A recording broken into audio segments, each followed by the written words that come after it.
সালামের উত্তর কিন্তু খুশি হওয়ার মতো নয়, একটু মহাব্বতের সঙ্গে জোরে সোরে ভালোবাসা রেখে উত্তরটা দিতে হবে। এটা দোয়া দিলাম, আপনারা আমাকে উত্তরটা দিবেন। আসসালামু আলাইকুম ওয়া রাহমাতুল্লাহি ওয়া বারাকাতুহু। মাশাআল্লাহ, আলহামদুলিল্লাহ, জাযাকুমুল্লাহু খাইর। প্রথমে আমি চাই আপনাদের কিছু নেকি বৃদ্ধি করার জন্য।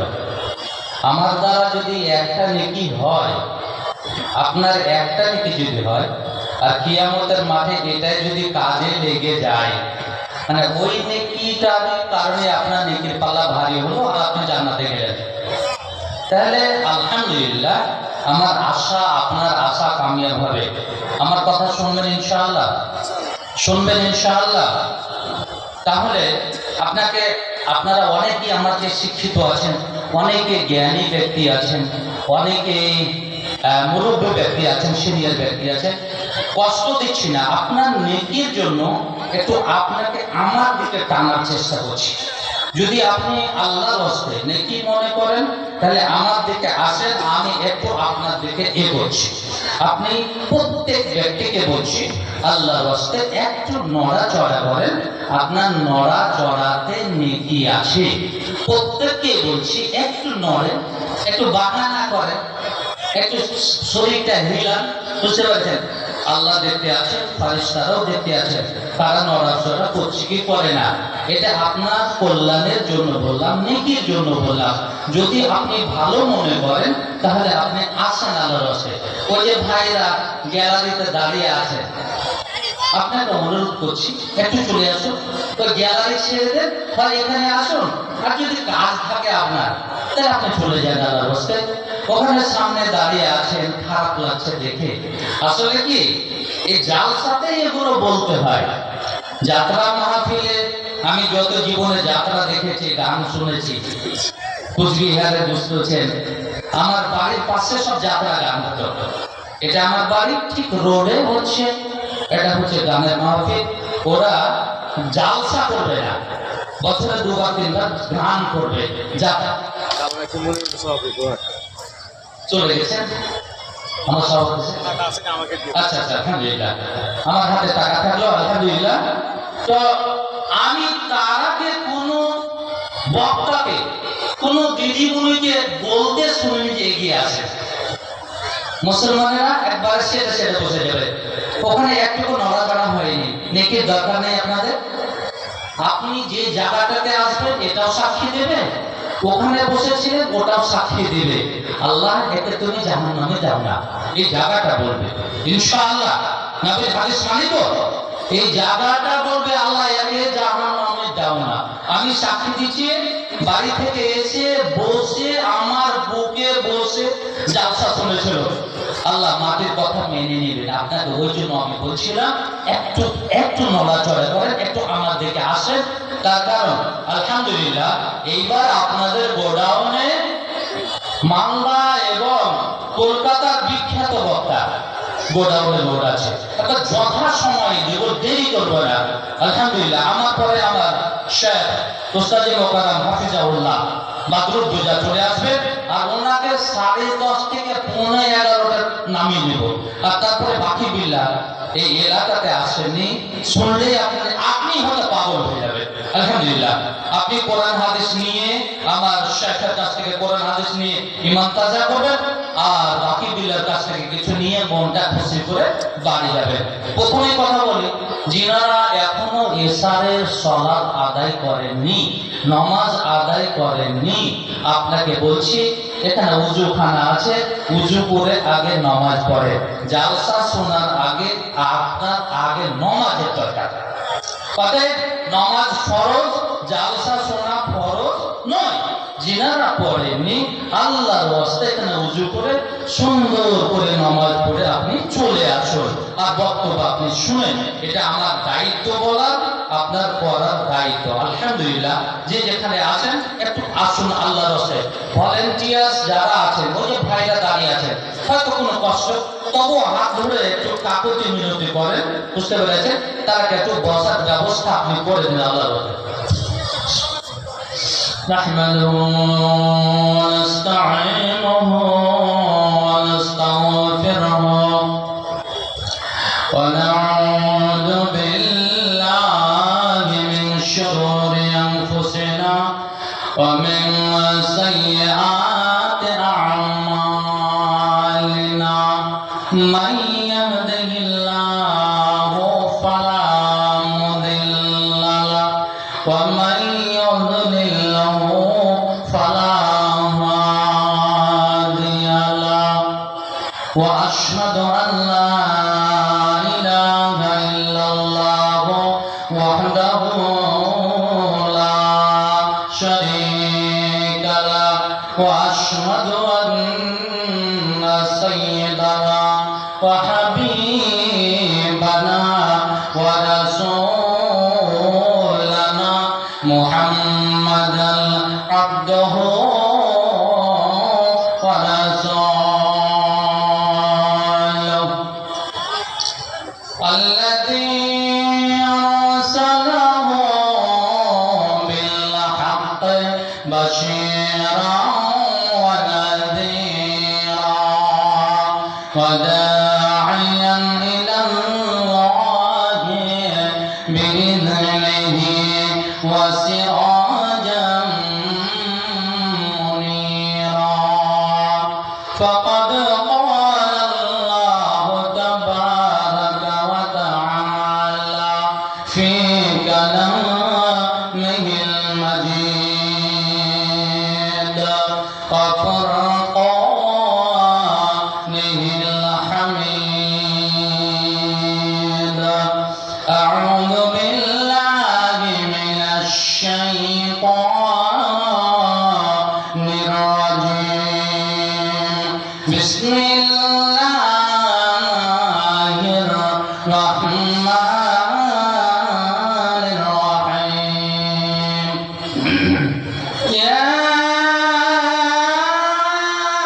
أيها الناس كلوا مما في الأرض حلالا طيبا ولا تتبعوا خطوات الشيطان إنه لكم عدو مبين فقال الله تعالى في موضع آخر يا أيها الذين آمنوا كلوا من طيبات ما رزقناكم واشكروا لله إن كنتم إياه تعبدون وقال الله تعالى في موضع آخر يا أيها الرسول كلوا من الطيبات واعملوا صالحا إني كنت أعلم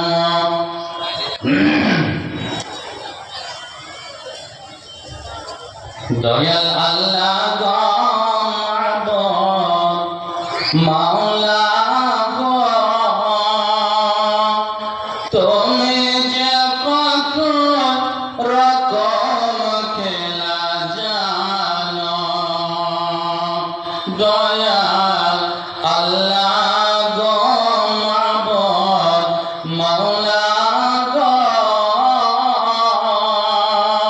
তুমি যে কত রকম খেলা জানো তুমি যে কত রকম খেলা জানো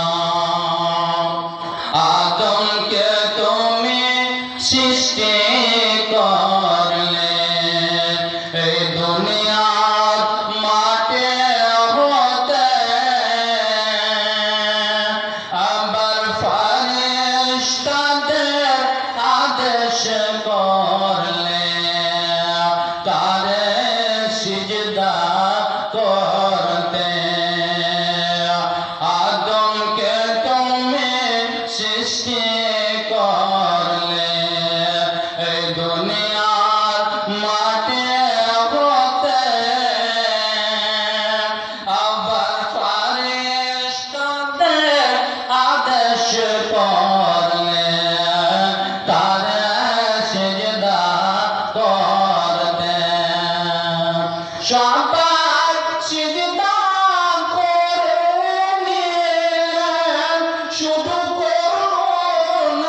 শয়তান দয়াল আল্লাহ গো মাবুদ মাওলা গো তুমি যে কত রকম খেলা জানো তুমি যে কত রকম খেলা জানো ইউসুফ নবীকে কুয়ায় ফেলেছিল তার নিজস্ব ভাইরা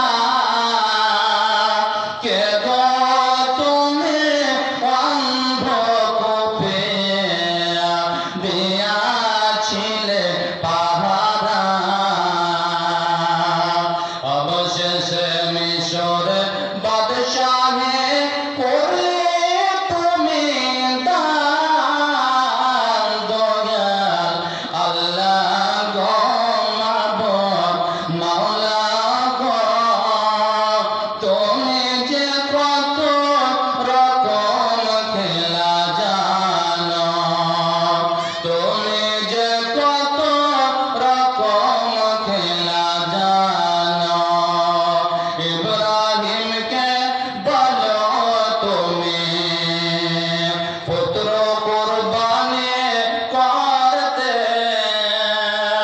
ইসমাঈলকে বলো তুমি ধৈর্য ধারণ করতে ছুরিকে করো কেন তুমি মানা দয়াল আল্লাহ গো মাবুদ মাওলা গো তুমি যে কত রকম খেলা জানো তুমি যে কত রকম খেলা জানো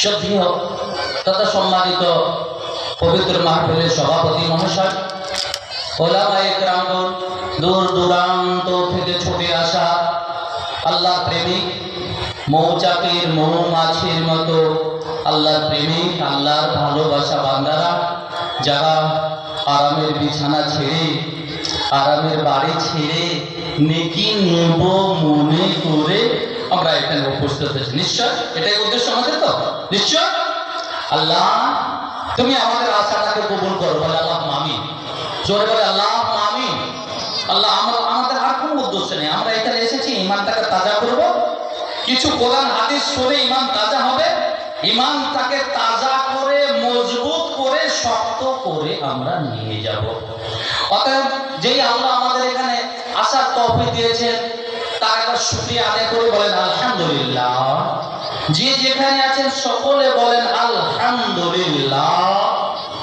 আর জোরে বলেন আলহামদুলিল্লাহ কয়বার বললাম তিনবার বুঝতে পেরেছেন কমপক্ষে 300 নেকি হলো আর একবার বলবেন আলহামদুলিল্লাহ অতঃপর তার দয়ার কান্দারি সাইয়্যিদুল মুরসালিন খাতামুন নবীন মুহাম্মদুর রাসূলুল্লাহ মুহাব্বতের সঙ্গে সকলে বলেন সাল্লাল্লাহু আলাইহি ওয়াসাল্লামের উপর কোটি কোটি শান্তির ধারা বর্ষিত হোক আল্লাহুম্মা সাল্লি ওয়া সাল্লিম ওয়া বারিক আলাইহি বলেন সাল্লাল্লাহু আলাইহি ওয়াসাল্লাম আমি যে জালসাতে যাই আমার মন বলে আপনাদের কিছু একটা নেকি করি একটা নেকির রাস্তা বলে দিই আপনার জন্য নেকি হয় আপনি নেকি করবেন আপনি নেকি পাবো আমিও নেকি পাবো অতএব আমরা প্রথমে দুরুদে ইব্রাহিম পড়ব বলেন আল্লাহুম্মা সাল্লি আলা মুহাম্মাদিন ওয়া আলা আলি মুহাম্মাদ কামা সাল্লাইতা আলা ইব্রাহিম ওয়া আলা আলি ইব্রাহিম ইন্নাকা হামিদুম মাজিদ সকলে পড়ে মায়েরা বলে আপনার আল্লাহুম্মা বারিক আলা মুহাম্মাদিন ওয়া আলা আলি মুহাম্মাদ কামা বারাকতা আলা ইব্রাহিম ওয়া আলা আলি ইব্রাহিম ইন্নাকা হামিদুম মাজিদ কয়বার পড়লাম একবার পড়লাম আমার নবী বললেন, দুনিয়ার মানুষ, তুমি যদি একবার দুরূদ ইব্রাহিম পড়ো, এই দুরূদ যেটা পড়লাম তুমি যদি একবার পড়ো, আল্লাহর ফেরেশতারা তৈরি হয়ে আছে, আল্লাহর তরফ থেকে 10 বার আপনার উপর রহমত নাজিল করবে। ইতিমধ্যে আমাদের উপরে 10 বার রহমত নাজিল হয়ে গেছে। মাশাআল্লাহ, আলহামদুলিল্লাহ। নিশ্চয় যাবার ভাই তাড়াতাড়ি। আচ্ছা, রাস্তাতে একটা অ্যাম্বুলেন্স দাঁড়িয়ে আছে, রাস্তায় একটা অ্যাম্বুলেন্স দাঁড়িয়ে আছে, রাস্তায় খুব ভিড় হচ্ছে। ড্রাইভার, কে কোথায় তুমি আছো, তাড়াতাড়ি গাড়িটা সরাও। আর কমিটিকে অনুরোধ করছি, রাস্তাতে প্রচন্ড ভিড়, প্রচন্ড ভিড়, আপনারা দয়া করে একটু অ্যালার্ট থাকে আর ওখানে ভিড় কম করিয়ে স্টেজে আনার চেষ্টা করুন। বিশেষ করে কমিটিকে অনুরোধ করবো, আমার মায়েরা, আমার বোনেরা, যারা সোনার চেয়েও দামি, যারা চাঁদির চেয়েও দামি, তারা বাড়ি থেকে এসেছে জালসা শোনার জন্য, তাদের জন্য কোনো রকম অসুবিধা না হয়। রাস্তাতে ঘাটে কোনো রকম ভাবে কোনো গন্ডা পান্ডা, কোনো শয়তানের দ্বারা যেন কোনো অসুবিধা না হয়। কমিটি আপনাদের অনুরোধ করছি, এইদিকে অবশ্যই খেয়াল রাখেন। আল্লাহর বান্দারা সুযোগ পান না বাইরে যাওয়া, এখানে একটা ভালো সুযোগ, আলহামদুলিল্লাহ এখানে এসেছেন। আর একটা নেকের কথা বলে আমি এগিয়ে যাব, আমার সঙ্গে পড়বেন, আপনারা সকলে পড়বেন। বিসমিল্লাহির রহমানির রহিম। পড়েছেন তো? বিসমিল্লাহির রহমানির রহিম। কুল হুয়াল্লাহু আহাদ, আল্লাহুস সামাদ, লাম ইয়ালিদ ওয়া লাম ইউলাদ ওয়া লাম ইয়াকুল লাহু কুফুওয়ান আহাদ। আরো একবার, বিসমিল্লাহির রহমানির রহিম। কুল হুয়াল্লাহু আহাদ, আল্লাহুস সামাদ, লাম ইয়ালিদ ওয়া লাম ইউলাদ ওয়া লাম ইয়াকুল লাহু কুফুওয়ান আহাদ। আরো একবার, বিসমিল্লাহির রহমানির রহিম। কুল হুয়াল্লাহু আহাদ, আল্লাহুস সামাদ, লাম ইয়ালিদ ওয়া লাম ইউলাদ ওয়া লাম ইয়াকুল লাহু কুফুওয়ান আহাদ। কয়বার পড়লাম? 3 বার পড়লাম। কেন পড়লাম? আপনারা অনেকে কোরআন মাজিদ পড়তে জানেন না, এমন আছে না? কোরআন মাজিদ যারা পড়তে জানেন না, আমার নবী বললেন, দুনিয়ার মানুষ রে, সূরা ইখলাস থেকে যদি একবার তুমি মন দিয়ে পড়ো, ভালোবেসে নেকি মনে করে যদি পড়ো, তুমি যেন কোরআনের 10 পারা শেষ করে দিলে। বলে সুবহানাল্লাহ। যদি 2 বার পড়তে পারো, তবে তুমি যেন 20 পারা শেষ করে দিলে। যদি 3 বার তুমি পড়তে পারো, পূর্ণ কোরআন শেষ করে যত নেকি হয়, তোমার নেকির খাতাতে কতটাই নেকি তুলে দেওয়া হবে। মাশাআল্লাহ, আলহামদুলিল্লাহ, বলো সুবহানাল্লাহ। তাহলে আমরা 3 বার পড়ে নিয়েছি, পুরো কোরআন শেষ করে যত নেকি হবে, কতটা নেকি আমরা পেয়ে গেছি। বলেন আলহামদুলিল্লাহ, আর বলেন আলহামদুলিল্লাহ। এই বালা পাথার ফুরকানিয়াটা আমার কাছে এত ভালো, এত ভালো বলার নেই। আমার বাড়ি আপনারা জানেন বিলাইমারি, আমি বিলাইমারি ছেলে, দিয়ারা ছেলে, বুঝতে পেরেছেন? দেখতেও দিয়ারার মতো আছে, পারখাম্মা, বুঝতে পেরেছেন তো?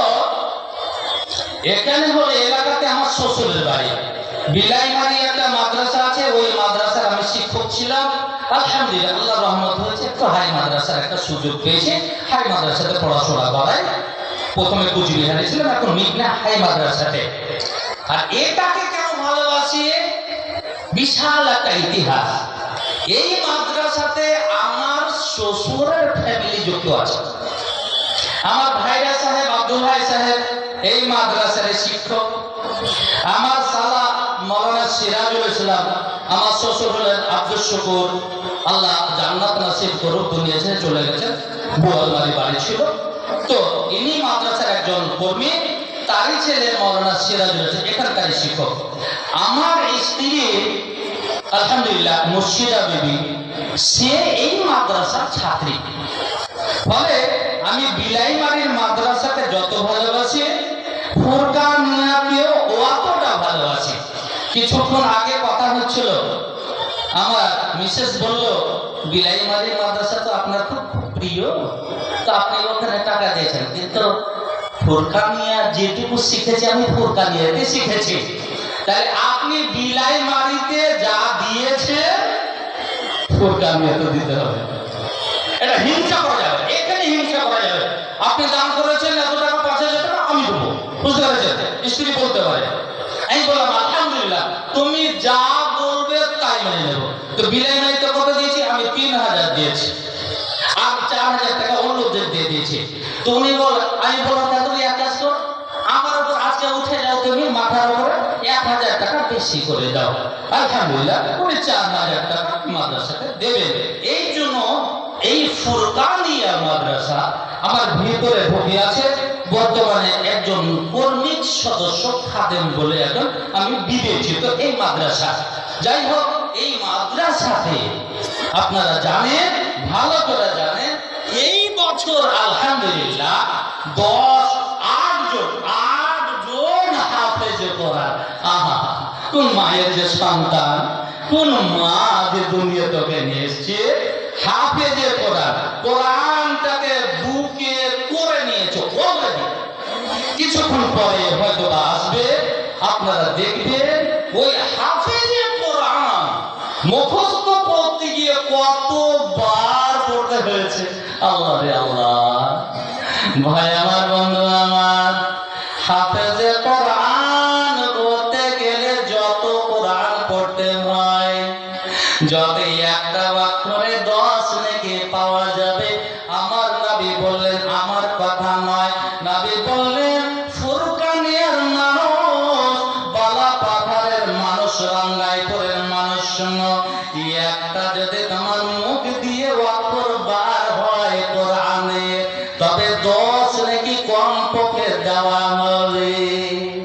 ইংরেজিতে বলা হয় নাই, বাংলার কথা বলা হয় নাই, সংস্কৃতের কথা বলা হয় না। একটা বাংলার যদি অক্ষর বলেন সরেয়া সরেয়া, তবে কিন্তু নেকি পাওয়া যাবে, এরকম বলা যায় না। আমার নামে বলছেন মান করা হারফান মিন কিতাবিল্লাহি ফালাহু বিহি হাসানাতুন। পুরো শুরু একটা মুখ দিয়ে যদি অক্ষর বার করো, তোমাকে 10টা নেকি দেওয়া হবে। আল্লাহ চাইলে বাড়তে বাড়তে বাড়তে 700 নেকি করে দেবে। আপনাদের সৌভাগ্য, 8টা হাফেজে কোরআন যাবে, জীবনে যতদিন কোরআন তেলাওয়াত করবে, মরা পর্যন্ত কোরআন তেলাওয়াত করবে। আপনার এই যে তিলে তিলে দানের কারণে মাদ্রাসা কায়েম আছে, তারা যত পড়াশোনা করে নেকি পাবে, আপনার নেকির খাতাতে কতটাই তুলে দেওয়া হবে। বলে সুবহানাল্লাহ, আল্লাহু আকবার। আরেকটা খালি হাদিস বলি, এর আগে বলেছি শুধু স্মরণ করিয়ে দেওয়ার জন্য। আমার নবী বললেন, বালা পাথারে মানুষ রে, মহিলারা পুরুষেরা শোনো, একটা কথা এমন আছে, যদি 100 বার পড়তে পারো, কতবার বললাম? 100 বার পড়তে পারো, আমার নবী বললেন তার বিগত যত গুনাহ আছে আল্লাহ ক্ষমা করে দেবেন। বলে সুবহানাল্লাহ। কথাটা বলবেন ইনশাআল্লাহ, বলবেন তো? দেখেন শয়তান কিন্তু ভুলিয়ে দিবে। কথা এত ছোট কথা, আপনি সকালে পড়বেন তাও শয়তান ভুলে গেছে। কিন্তু নবী বললেন সকালে যদি 100 বার পড়ো, কথাটা বিগত যত গুনাহ মাফ হয়ে যাবে। ওরে তোমার গুনাহ এত হয়েছে, আটলান্টিক মহাসাগরের ফেনার সমান গুনাহ হয়েছে। আল্লাহ বলেন আমি ওটা দেখি না, তুই যদি 100 বার পড়িস আমি তোকে মাফ করে দেব। কথাটা হলো একটু ছোট্ট কথা, সুবহানাল্লাহি ওয়া বিহামদিহি। বলতে অসুবিধা হবে কি? বলতে অসুবিধা হবে না। সুবহানাল্লাহি ওয়া বিহামদিহি আঙ্গুলে গুনে গুনে গুনে গুনে বুঝতে পেরেছেন, পড়বে ইনশাআল্লাহ গুনাহ মাফ হয়ে যাবে। আপনারা জানেন আয়াতুল কুরসি, নবী বলেন প্রত্যেক ফরজ নামাজের পরে তুমি যদি আয়াতুল কুরসি পড়ো, তবে তোমাকে জান্নাতে যেতে আর কোনো জিনিস বাধা দেবে না, একমাত্র তোমার মরণটা বাধা দিয়েছে।